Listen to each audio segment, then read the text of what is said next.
Welcome, everyone. Today is January 31st, 2023, the last day of January.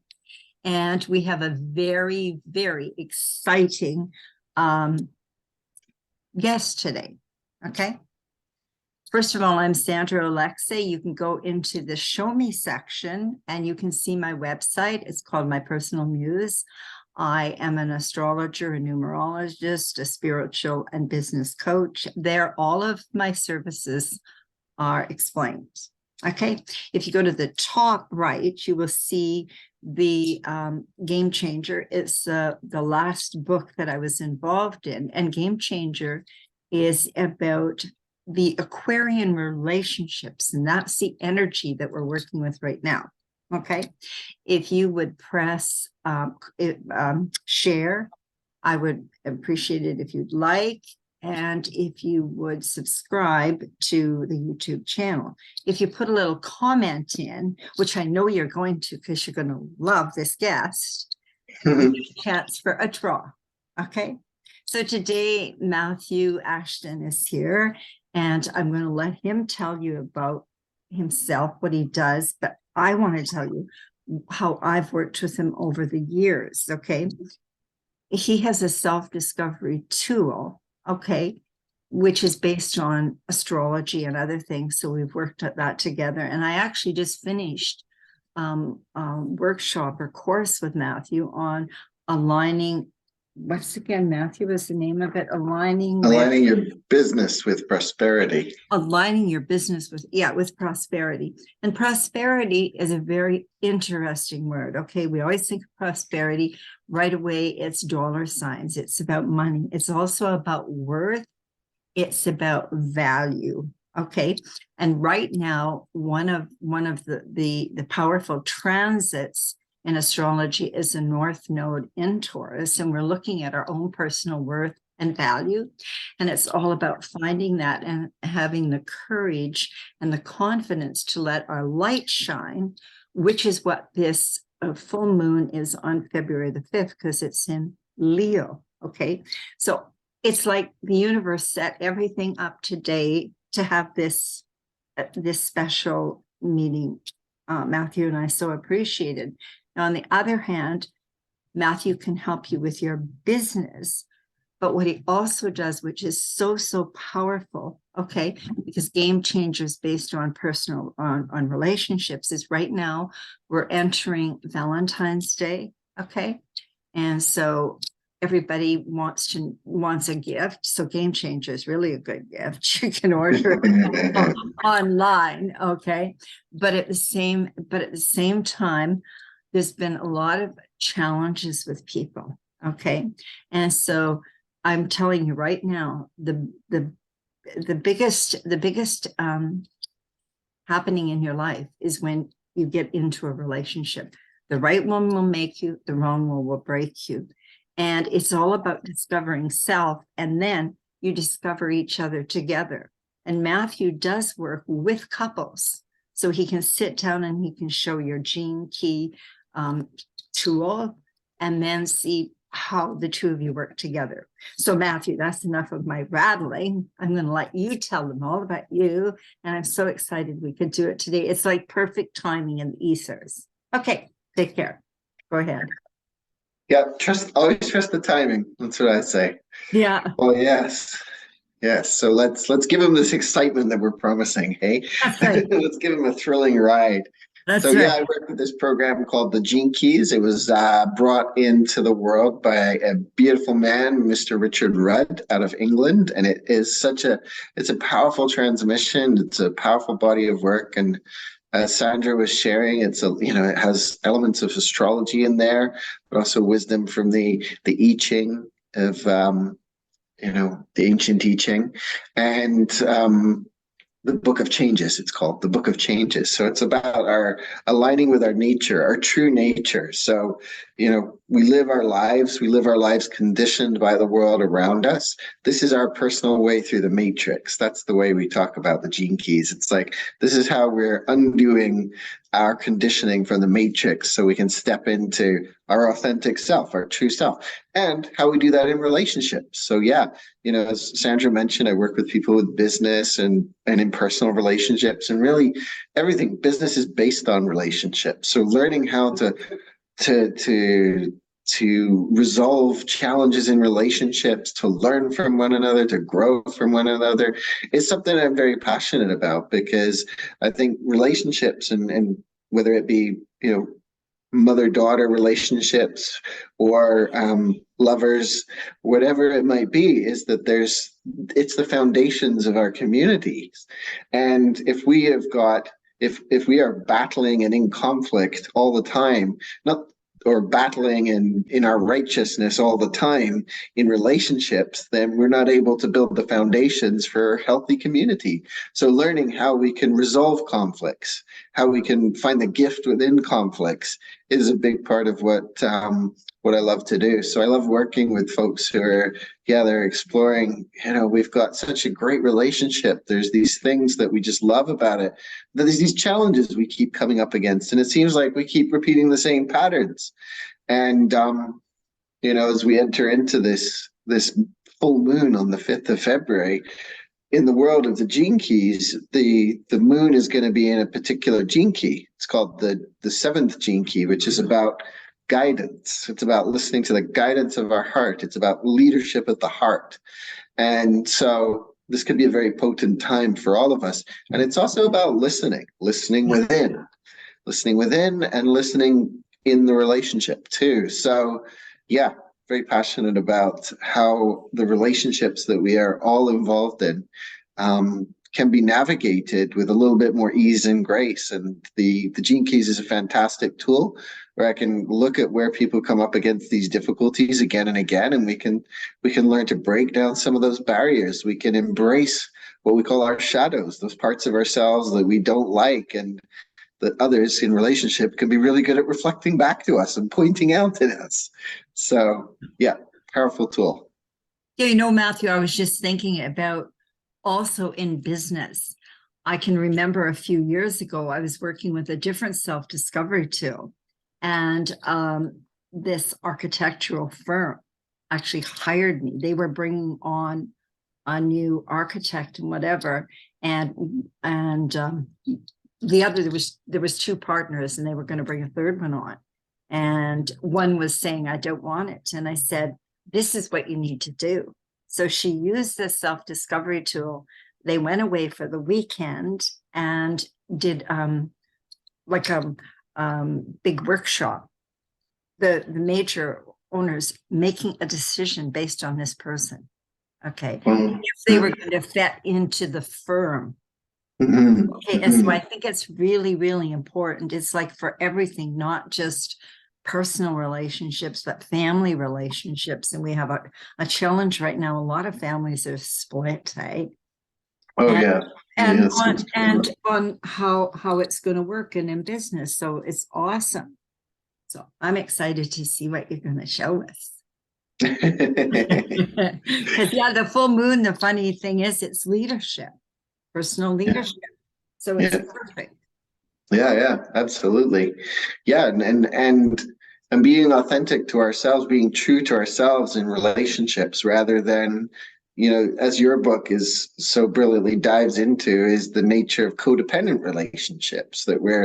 This is a big shift for us at this time, is that, codependent relationships where it's like, hey, I'm going to do this for you, you do that for me, kind of thing, or I can't live without you, I need you, or whatever it might be. And in the old ways, it was like in the traditional ways of a man would go to work and a woman would work at home, and there would be this kind of codependency that was created. And then now we're seeing more women moving out and working and quite often running homes by themselves. And there's a real shifting dynamic. We're in a real funny place that way. And we're we're finding our independence and our self-assurance this way. And there's also this opportunity for interdependence, as in we do need each other. We're humans. It's like Sandra and I can both do our businesses by ourselves, but there's a light that pops up when we come together and we connect together and we explore things together, because there's things that you have that I don't have and things that I have that you don't have. And it's not that we come from this place of I can't do it without you, but it's like it's more fun with you than if I do this by myself. That's right. Do you know, Matthew, I just thought of something that's very powerful. And I had a man from the US comment on one of my things, it's about parent alienation. And so Yeah. I think it would be really powerful for anyone listening. If you are having trouble with the other person, you could get a hold of Matthew and they could look at the other person's chart to see how you can work together without them they don't have to know. But if you know, it's not about that person or you, it's about the child. Absolutely. Yeah. That would be really powerful, Matthew. Yeah, and it's called the gene keys, right? So when I work with family dynamics, you can see it. It's like very often there's a particular gene key that comes through a family lineage, and that can be something that a child is working out that, say, the adult didn't ever get around to working out, right? It's literally in the cards, it's in the profile. And then at the same time, you also get to see that each of us, we each have our wounds that we work through in life and experience in life. And we don't know the higher purpose for them, in the moment. And we don't want our kids to hurt and be subjected to the result of this division that takes place in relationships. So there are things that the parents can absolutely do to best support the kid. And then there's the part that the kid's going to go through their own experience anyway. And so you do get this whole kind of interesting dynamic, but it's really, one of the things we say about in the gene keys is like, I have no power about whether somebody I'm in relationship with does their shadow work. The only person that I have that over is myself. Right. And so when I'm in, and I can show you this when we look at a chart, but is when I look at somebody's chart, I can see oftentimes where breakdowns in communication step in, or where people have this need to be right about something. And when we have that, then there's just like, it's just a full stop. There's no, dissolving the barriers. There's no resolution of the conflict. But when we can look at these particular facets of what's called your gene keys profile, we can start to see, where it's like, oh, when this person is in that shadow. So say the other person is in, one of the shadows is provocation. People who have the shadow of provocation, they want to get a reaction out of you. So they're provoking, right? They're provoking because they want you to change. They're going to provoke you and they're not going to stop. And so it's a lot of energy coming up at somebody. So for instance, if that energy is coming towards me, it's like I can't stop them if that's their, what they're working with in life. But what I can look at is, okay, when they come at me with that provocation energy, what of my shadows do I go into? So I can look at my own gene keys chart and I can see, well, when they go into provocation, I go into defensiveness or reaction or something like that. And that's where the gene keys chart is really valuable. And I've seen whole relationships shift when people turn their focus back on themselves. It doesn't mean that there's no conflict, but it means that we take that step back from the conflict, and instead of pointing the fingers of blame all the time, there's, oh, I'm taking responsibility. And if the other person also takes responsibility, like my wife and I have got this dynamic in our relationship where it's like, we can take that responsibility for our own peace, we can come together and we can create a new potential. Right? If I do it and the other person doesn't, then maybe the relationship begins to break apart. But at least we're doing the work. Matthew, I'm going to tell you right now, after writing the book Game Changer and the different relationships I've gone through and whatever, I honestly believe as soon as you meet someone, and it's not that you can either tell them or whatever, but for your own good, mentally, physically, emotionally, okay, and spiritually, take that time to discover about yourself and about the other person, because you can spend years, you can spend months. And to me, it's such a waste, because what you're doing is you're not really working on your own purpose and mission. And so you're taken away from it. And it's like you're in this kind of, I don't know what it would be, but you're not as, for me, of course, as a Capricorn, you're not as productive, but probably you're not as joyful as you could be either. Okay, because it takes the joy away from it. And I've seen with you and your wife, with Nicole, I see, you can tell in relationships, it's just kind of a beautiful flow when the two people are there. It's how they look at each other. And it's not that it's going to be that all the time, but you have, you have, it's not Instagram perfect. no, but you have the tools that are necessary to, when something does start, to say, you know what, let's have a timeout and let, you know, whatever it's going to be, Matthew. But I think it's so powerful right now. Yeah, it is really, it's really, like you say, so many families are splitting apart and and relationships are, and there's one of the in the Gene Keys profile, there's these different sequences. One of them is called the Venus sequence. It's about the healing of relationship. The first relationship being the relationship with self. And as we journey through that, it's like, it starts out maybe not easy, but it starts out a little bit lighter. And then you hit this one point in the Venus sequence when you're contemplating a particular gene key, where it's like, it becomes this trigger point, as it were. And so it starts to bring, people can seem more challenging. And it's where I start to see people pulling back from the work of the Venus, because it's easier to point the finger out at the other than to see what it's about for me. And so it's always coming back into, it's like, okay, what is this for me? So at this point in this Venus sequence is usually when I, encourage people to recommit, because there might be this tendency, just like, no, this is just ridiculous. This is too much. Like, that's where people want to break up with their partners, right? And whether you're doing the Venus sequence or not, that can be the case. If we don't get past these mental defense patterns, that can be the point at which people just say, no, not going any further. But if we can have this willingness to approach it from a place of understanding of other, understanding of my own shadows in this moment, then it can become that, opportunity for something new to be birthed, and something, it's like to really bring this relationship down into the physical plane, not just up in the head. Yeah.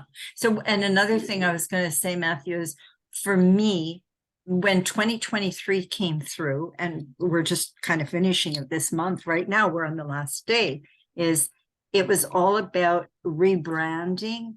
It was all about remarketing myself and everything. Okay. And that was before, I was thinking about that before you had your course on the business. And of course, I believe that my whole life is run like a business. So because I'm rebranding and I realized, who am I at this point? Because I'm not the same person I was 6 months ago. Definitely. Okay. And so with your course and workshop, when it come, it was really powerful for me. And of course, I'm a really good student. I take the course and then I summarize all the notes. And then you send me the notes and you say, hey, did I miss anything? And I'm like, no. I know. Best student. Yeah, because I'm really excited about it. And so today was really important, Matthew. And as it worked out, it was one of the most powerful days to share this. And not only do I put it on my YouTube, but I like to send it personally to a lot of people. And hopefully it will resonate with someone, because what we're here is, I'm only here to help inspire people on their own road, on their journey, whatever. There's nothing more that I can do. And I just the pain that the souls are going through. Okay. Yeah, there's a lot of pain, and really the work that we do with the Gene Keys is about being able to face that pain, because we can run from it, but the pain will show up again. So we can mask it. We could go and buy ourselves a new car, or we could go and, we might go and drink some beer or something like that to numb the pain. But eventually something else will come into our life that's going to bring that pain back into our awareness. And so it's like, folks, we got to go through the pain. But when we do, it's like, I've been through that pain and I continue to, but I'm not afraid of the pain anymore. Yeah. There was a time when I used to avoid the pain at all costs. Now it's like, okay, let's go through, because I know it's magical as there's a light within that darkness. And so when people have the courage to do that, it's mind-blowing what they can create a whole new reality for themselves. Somebody could have been used to relationships where all they know is being blamed. It's all your fault. Here, blame, blame, blame. And then suddenly they have this awareness of just, either through looking at their gene keys chart or whatever, that this is something that's happened. So they realize they haven't even been able to hear or notice or see the support and love that wants to come through, because it's like, well, it's all my fault anyway, right? So they can't receive the praise because all they hear is the blame stories. And so once they begin to shift that, once they meet that pain, it's like they start opening up to whole new relationships, because as we're loving ourselves more, we're also receptive to it from the community, and becomes this biofeedback, right? Or is this feedback loop, so that we're continuously evolving. So somebody who is used to kind of being gaslit and blamed when they were younger is somebody who now, as they've gone through that pain, can open up to relationships that are worthy of them, right? Knowing that I deserve love. I deserve love. Right. And actually that is so powerful. And this actually wasn't planned based on the moon, but I believe in divine timing. And it was just like, oh my God, this has to happen, because this full moon is in Leo. And Leo is about having the courage to shine, because the sun rules it. And so it's like, where's my confidence? And then it's like, now with the number 7. So it's like, there's no coincidence. This is all the way it's supposed to be. And I really hope that once they can see, you'll show them what a gene key chart looks like. And they can get a handle on it. And absolutely. All the information, Matthew. No, I've got a couple of gene keys charts here. Now, what I'll do is I'm going to be bringing up 2 together. Let's bring up this one here. This one is a single one first. This is fascinating. Of course, I love it because it's so much close to astrology. Anything that is a self-discovery tool. Like we have the Myers-Briggs in the business world. A lot of headhunters use it, eh? Well, look at this. I forgot this was the one. This is Teresa of Avila. This is going back, like I've generated a chart from somebody who was born on the 28th of March in the year 1515. Oh my God. So this is going back a while. She was a Spanish saint. She's associated with some other work through the gene keys called the 7 Sacred Seals, and that's why I created her chart. And on this particular program, I can go back there. So what we see is we have this chart, and everybody's chart looks the same. It's got the same number of circles. It's got the same lines. Everything looks identical. The words inside the circles are the same. What is different is the numbers, and those are the gene keys. Right. So there's 64 gene keys altogether. And each gene key has a theme. Each gene key, you can really think of it like an archetypal storyline, like how we go in many of the myths, they have the maiden, the mother, and the crone, right? So it's the 3 stages of life. Right. And in a way, this is what we look at with a gene key, is we got the 3 stages of shadow to the gift and to what is known as the city. So if we look at the 17th gene key, for instance, the 17th gene key moves from the shadow of opinion to the gift of farsightedness, and it's the city of omniscience. Now, we won't talk too much about cities today, but really the city is like the enlightened state of consciousness, and omniscience is like the all-seeing eye that, can see everything that's playing out in creation, right? It's like I can just see it all. It's like I'm being seen through. But where we tend to spend time, especially if we're looking at the business and relationships, is that we're looking more at the shadow and the gift.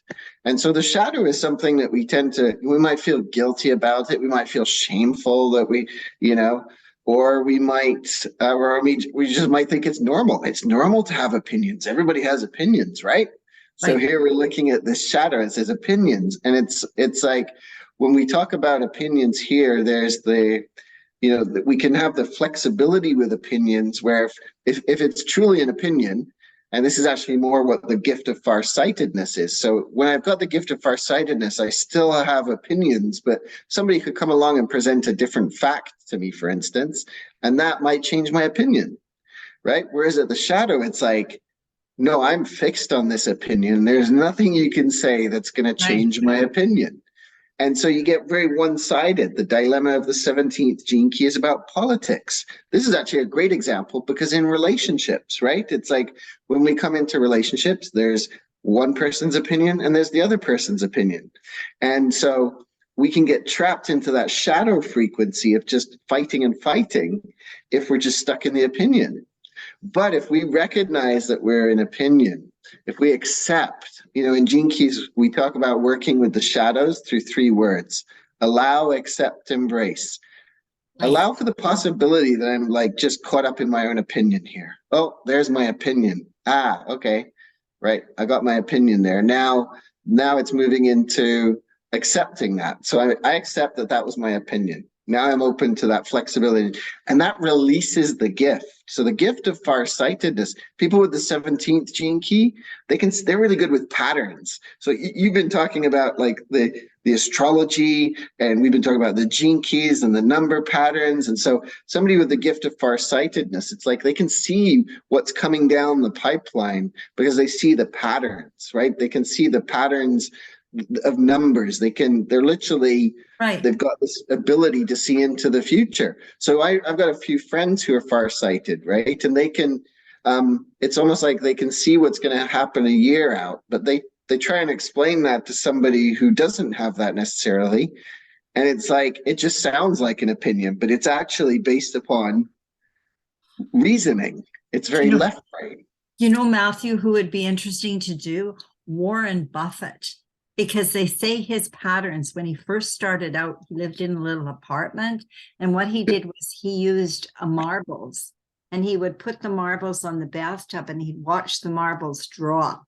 And he's all into the patterns. I thought about it as soon as you said that. Yeah. So that could be somebody like that. Exactly. Elon Musk has the 17th gene key somewhere in his chart as well. He's somebody who's like, with his businesses and all these things that he's progressing forward.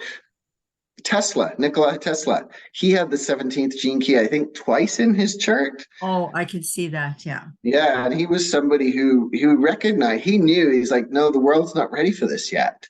Yes. He says there will come a time when they're ready for it, but it's not in my lifetime. So sometimes somebody with that gift might be recognized in another lifetime. They might not be necessarily recognized in the lifetime that they're living in. Do you know what? I have two things to share. That would be wonderful if you could do like a little series on interesting people, or just throw up one, maybe once a month or something, do a short one on somebody like Tesla or somebody that's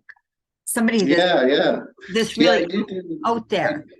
I do videos when I feel like there's somebody who's getting a lot of collective attention, should we say. It's like an Elon Musk. Right now, everybody's talking about Elon and Twitter and different things like that. And it's like, yeah, we could pull up his chart and we could look at his chart, and that we can kind of say, well, he's got this key here and that key there, and we can look at it. And this is interesting, actually, because I'm noticing that Teresa here has the 17th gene key 1, 2, 3 times. And she was what? A saint. Yeah. So right. So, and her city was omniscience, right? So here she had it 3 times. So yeah, but she had to move past, like, it could be easy, because she was a nun in a nunnery, right? And it could be easy for her to fall into these opinions based upon her church training and stuff like that. Now, what's interesting about Teresa of Avila is that she was known for going into these divine raptures where it would be like she left her body and she would just be in this pure bliss, but people couldn't move her, right? She was just in this, and they called it a divine rapture. And rapture is the name of one of the cities of one of her gene keys.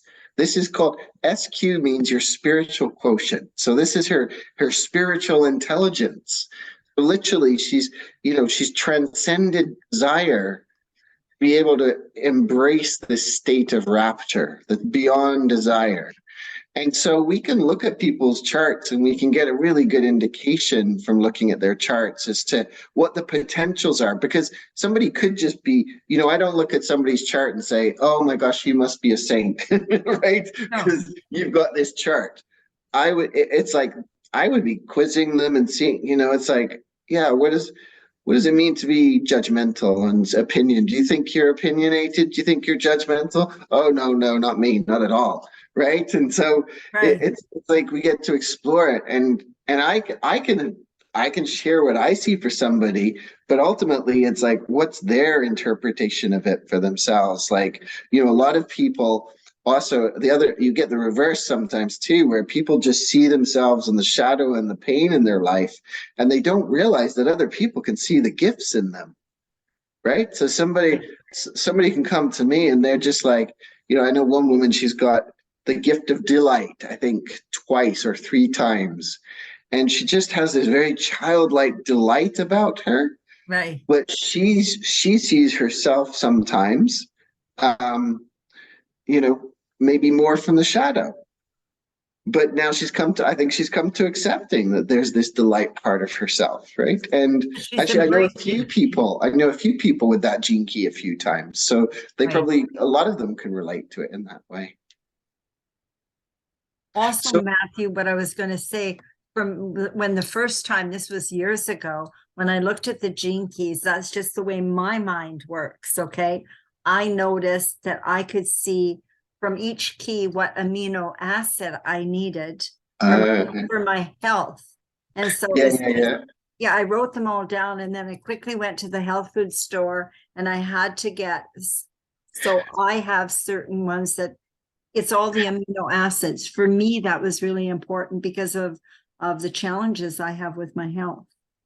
Yeah, and I'd caution folks, because it's like they are associated. Each of these gene keys is associated with the creation of a particular amino acid. And so it's not that we would recommend supplementing, but that was a good experiment and it worked for you. But we definitely wouldn't make that recommendation to everybody, because you could go out and buy a whole bunch of supplements based on these and it might not do anything for you.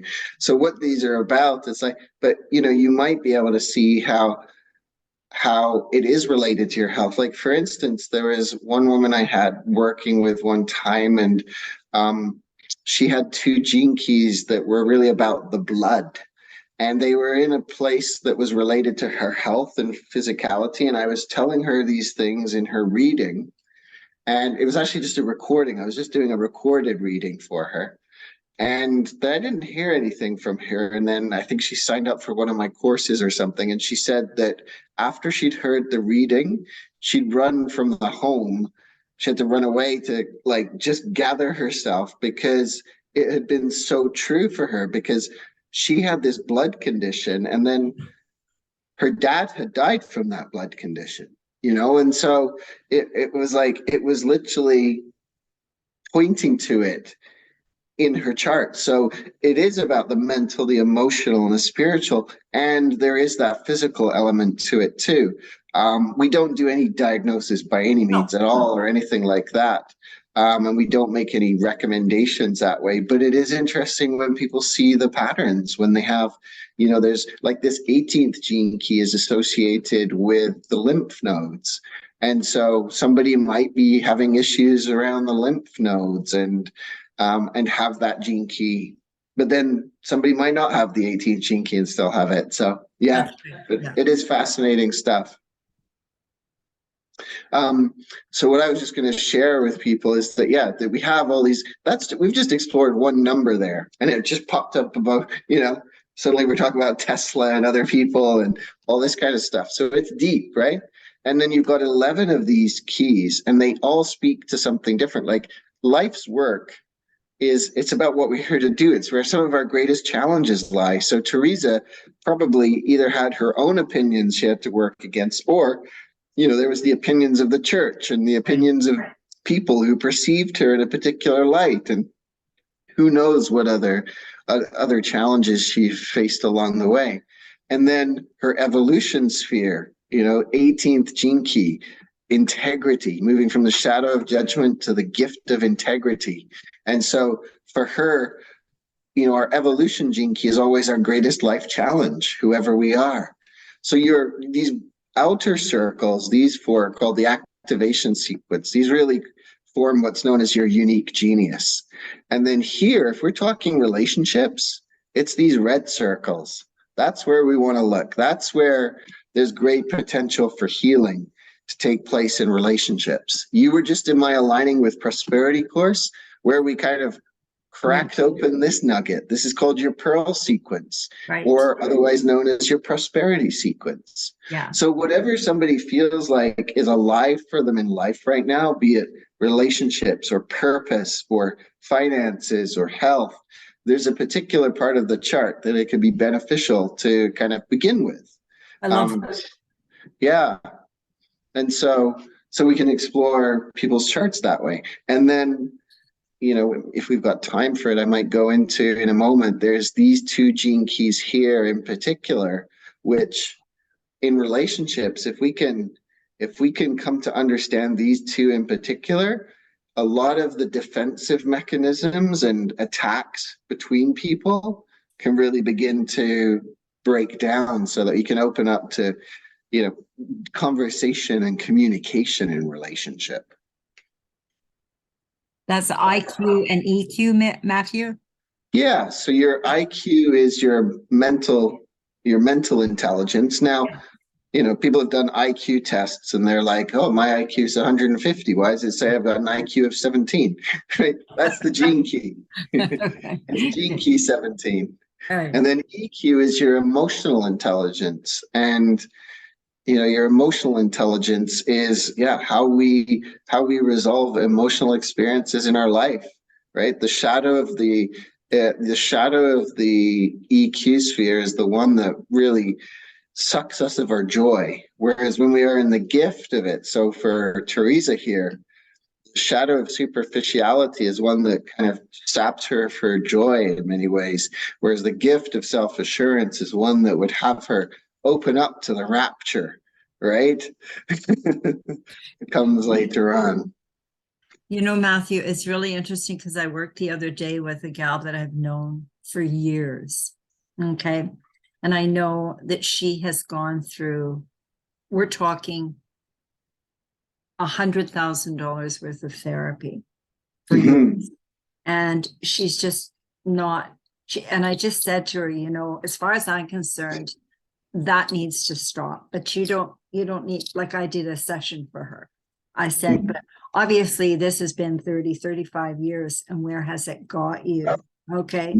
And I think that's really important nowadays, because a lot of people are searching. They're searching out. They're going to counselors. They're going to doctors. Some are taking medication. This is a very, very challenging time right now. Okay. And this to me is one of the best tools. And when you talk about that, I can say the very first time I did it, I had to sit and contemplate it. It wasn't that it was a quick fix. It's not at all. Through the process of contemplation, I honestly believe it is one of the best tools. Okay. And I can say astrology is too. Each one has their own points, and it depends on the facilitator. Okay. And you are the perfect facilitator for this type of thing, for the business, for the personal, whatever, because I just love the gene keys. Oh yeah, me too. I'm very passionate about it, and I don't shut up about it. Somebody said to me the other day, I love that you're so passionate about the gene keys. So I'm sitting there like, I would love those words to come out of my wife's mouth. Exactly. But I don't expect that. It's not her thing. It's But not her there's thing. the difference. So then there's your Yeah, relationship, and yet she has her thing, you have yours, and you guys work exactly. together. Yeah. Absolutely. And like you said, this is a contemplative approach. It's not therapeutic. Like Right. I definitely, there's times when, and I know there's so much around therapy that there can be a close-offedness amongst therapists to the spiritual dimension. And then there are some who are very open to it. I know therapists who are both therapists and shamans. We know we've got some mutual friends that way inclined. And so there's an evolution taking place in psychology. So the therapeutic side of things definitely still serves a purpose, and it really, like, therapy relationships can be just as codependent as other kinds of relationships. And and this is a contemplative approach. So it's like, this is you looking at your chart, say, oh, okay, so this gene key 55, actually she has the same, I don't know her birth time, so this is based upon the position of the moon, but currently that's the same one I have as my attraction sphere. So it's possible the 55 was her attraction sphere, and that speaks to our desires, right? And so she had a deep desire to be free of suffering. And I can totally relate to that. That's why I was drawn to the work that I do. This is that freeing ourselves, that freeing myself, but also everybody that I can that is open and receptive to this particular approach, that we can find or we can experience freedom through contemplation. And so it is a contemplative approach, and we get to digest it in our own way. And by contemplation, sometimes people think contemplation is just mental, but contemplation is emotional. Contemplation, well, it's mental, it's emotional, and to really be embodied, it's physical as well. Yeah. And so, we could be doing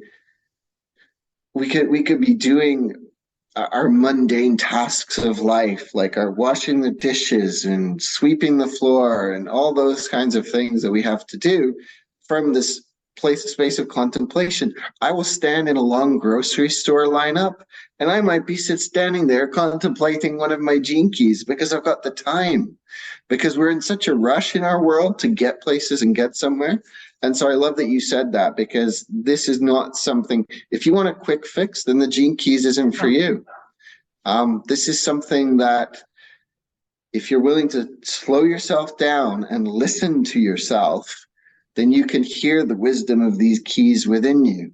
But as long as speed and the pace of the world is, your thing, then that's your thing and that's your experience. But this is where we can hear our true self, not the conditioned self.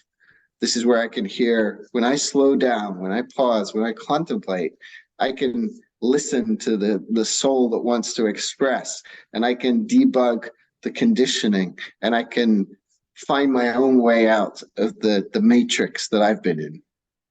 Well, yeah, and I think it's interesting that you say that, Matthew, because we're going through an evolution and we're going through a transformation right now into the more of the Aquarian, okay? And so we're going to find in March, because we've been sitting for 20 years with this, with where Pluto is, and we can see it collectively, how the world is deconstructing, and it's totally deconstructing. Mm-hmm. So at the same time, that's our evolution, okay, and that's our transformation. So everybody at this time is going through a personal transformation, and when that happens, there's uncertainty, and I think at that particular time is like, it's perfect timing right now. And I do hope this will help somebody, and if you can show them the two charts together, that would be cool, because when you would so this could be a personal relationship, a business relation.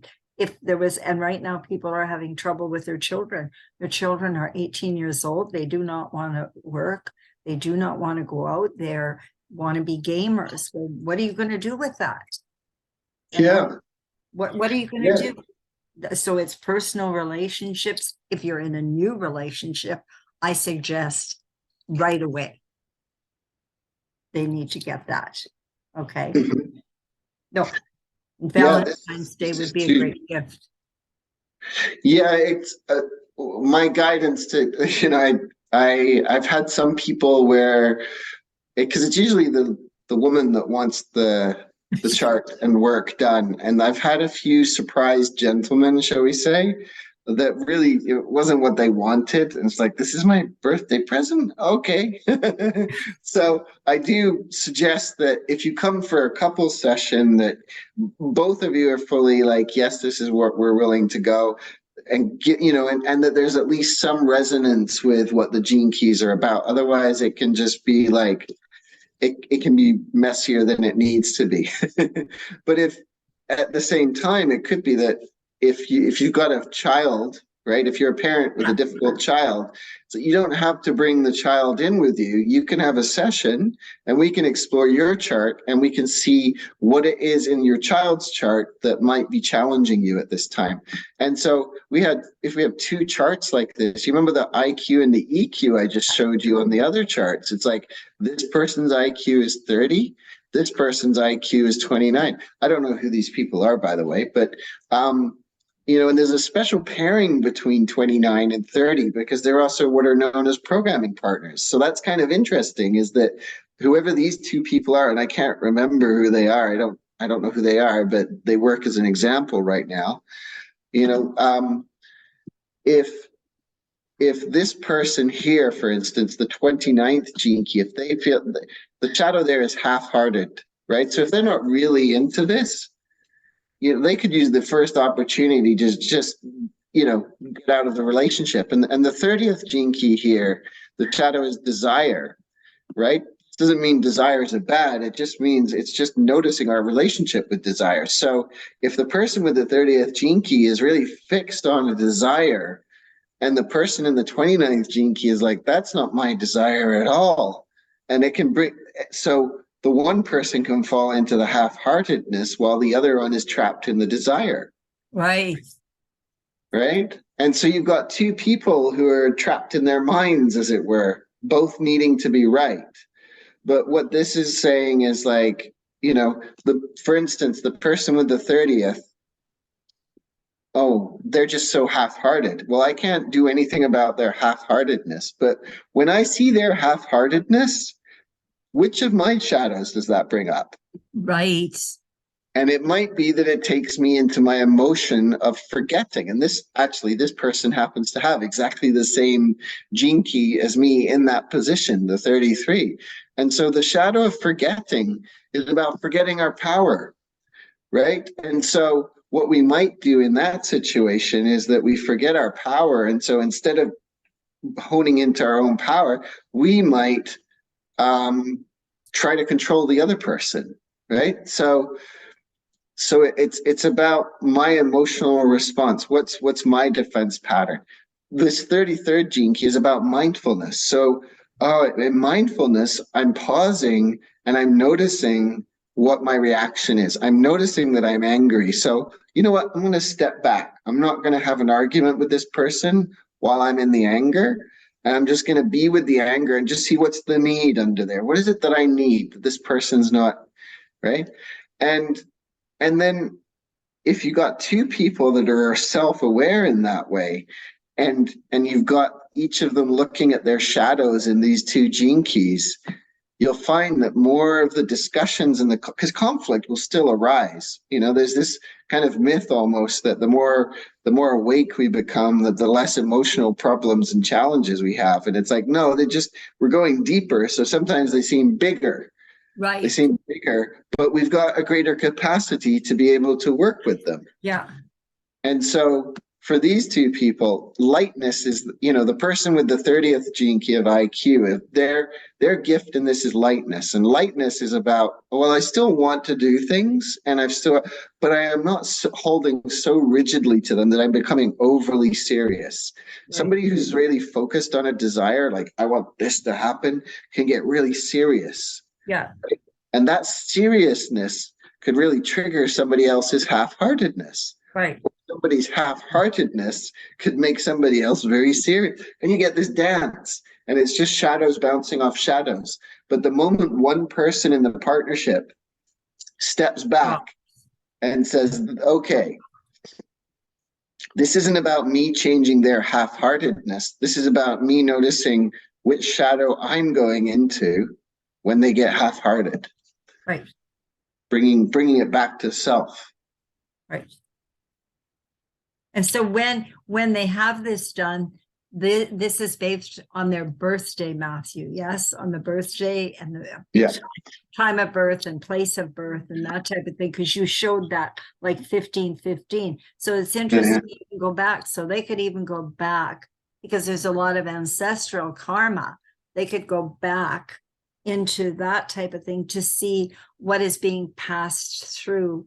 Like, you could, if you wanted to do that, you could. Yeah, you could see, oh, what's this lineage piece that keeps showing up? What's the like for my family, on my mom's side of the family, my mom has the 49th gene key. I have the 49th gene key. My grandmother had the 49th gene key. My grandfather had the 49th gene key. If I could go back further, I could see whether it comes from my grandfather's side more or my grandmother's side. But this like, I imagine some of my mom's sisters will probably have that 49th gene key as well. Yeah, so that's the fact, because in astrology, I can see that it passes through on my own, in my own family, it passes through where the moon sits, which is a very powerful sign, and Scorpio is a powerful sign, how it goes, it's gone through generations. Yeah, and it's like I might not. Like the 49th gene key, for instance, moves from the shadow of reaction to the gift of revolution to what's called the city of rebirth. So, in my lifetime, I might have moved through a little bit of that reactive aspect of the family, and I might be more of the gift of revolution. And so I've done that little bit more work for the next generation. Right. And they might do more work with it, depending on how far I get in my lifetime. If I'm able to, become an enlightened master, then that could clear whole lineages. But Matthew, I can remember in university, because I have a psych minor, and I had this one powerful prof, and we did something called the Progoff Journal, and we had to go deep in the well. Okay, and it was about finding oneself. And even now, okay, when I do the astrology things, there's two things, okay, especially with the nodal work, because that's where we've been, that's our full cup, and that's our new cup, okay, and so there's two questions. Who am I? Okay. Who am I, and what am I supposed to do? Okay, and that will go back to Socrates and Plato and that type of thing. It's like, who am I? And that's your sacred. We all have a sacred purpose or mission. Yeah. Something that we get really excited about. Okay. Because at this stage of my life, everybody is going like, why are you doing what you're doing? You need to stop it. You should have stopped it 20 years ago. But I know people that are really... Nobody's stopping you, Sandra. that are really passionate about it and they love it. Okay. And it was one of my mentors was 98. And I went to see her. I was very blessed to be able to have one of my last sessions with her. I'd known her for 50 years. And wow. Yeah, and she was still teaching. She had finished her 4th book. She looked great, had her jewelry and her little stuff. And that was January, and she passed away peacefully in December. But she lived her purpose and she lived her passion. And how is that? You get to know yourself. To me, that's the thing, the Oracle of Delphi. And I was just thinking another thing. I have a really dear friend that because of all the stuff we've been through, she's divided. Her parents don't want to see her. Okay. And it's really been hard for her. And I'm too close to it, Matthew. Okay. And I'm going to suggest that because it's especially with the mother, because if we don't, my philosophy is if we don't resolve it now, it's going to carry on. It can carry on in the family, and because I believe in reincarnation. And a dear friend of mine said, what's the difference? The other night she's in Kuwait right now working, and she just wrote a book, okay? And I just got it yesterday. But she said, you know, it was like, oh my God, in order to get to our Dharma, in order to work through our karma, we just need to do our Dharma, which means we just need to do and be. Mm-hmm. Well, it's funny you mentioned that in the Gene Keys chart here. Let me bring it up here. This pathway, you see this arrow between these two gene keys here, 52 and 55. This is called the pathway of Dharma. So if you're wondering what your Dharma is, you can explore it through your gene keys. And then here is the pathway of karma. So we have Dharma and karma built into this Venus sequence. So if I see splits in families, I can quite often see it in their gene keys profile. I can see where there's, things that have been attracted into life and how we move.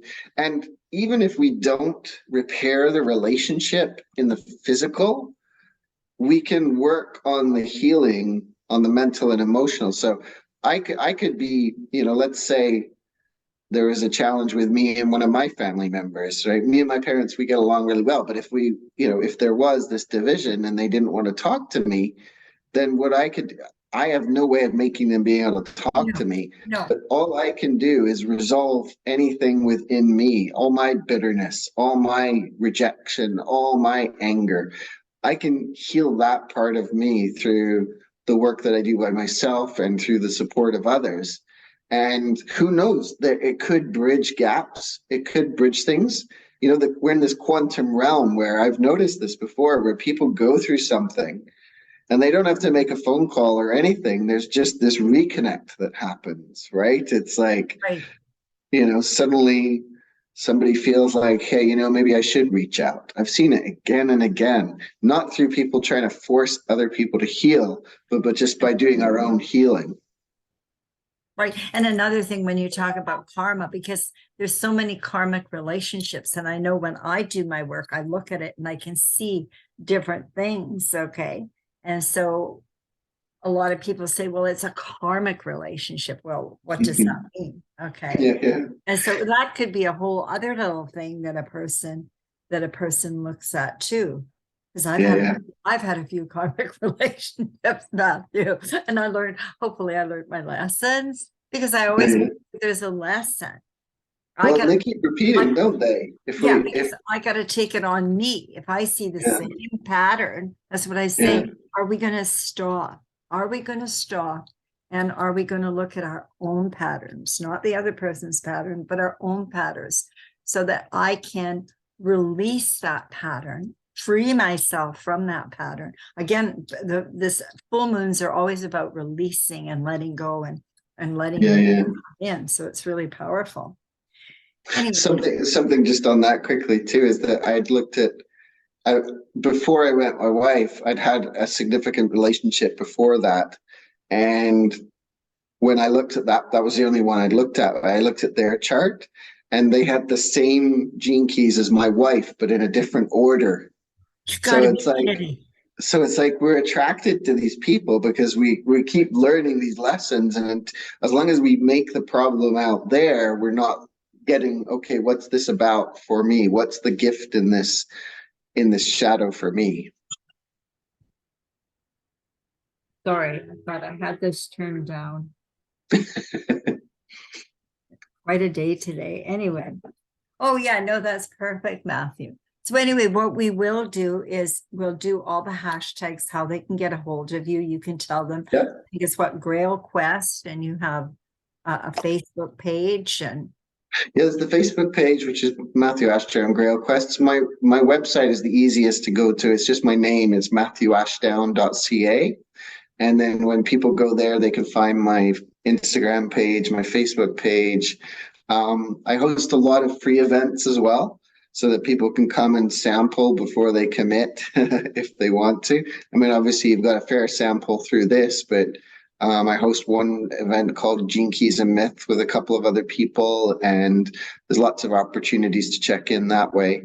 But on my website, you'll find out about my one-on-one readings, my couples work, my business, working with businesses, whether it's small teams or individuals or partnerships.